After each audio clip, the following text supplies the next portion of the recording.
دوستان عزیز، من میخوام یه گپ خودمونی با شما داشته باشم. همونطور که یادتون میاد چندین سال قبل من منطقه برکویتلم رو به عنوان یکی از بهترین مناطق در حال توسعه و یکی از بهترین مکانها برای سرمایه گذاری به شما معرفی کرده بودم. همونطور که گفتم برکویتلم یکی از بهترین مناطق در حال رشد ونکوور هستش. حالا همه منطقه برکویتلم رو میشناسن و میدونن که چه منطقه خوبی برای سرمایه گذاری بوده و خواهد بود.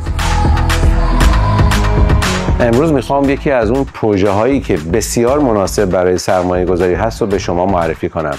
پروژه آیرن‌وود که توسط شرکت کوالکس ساخته میشه. شرکت کوالکس با 30 سال سابقه در ساختمانسازی یکی از کمپانی‌های به نام ونکوور هستش. آرکیتکت این پروژه جیمز چنگ هستش که پروژه‌های معروف شهر مثل شنگریلا، پاسیفیک ریم و شاتاور رو طراحی و دیزاین کرده. برای هر گونه اطلاعات بیشتر برای پروژه آیرن‌وود قبل از اینکه یونیت‌های خوب این مجموعه به فروش برسه با من مهرداد نویس اوکوین ریالتی تماس بگیرید.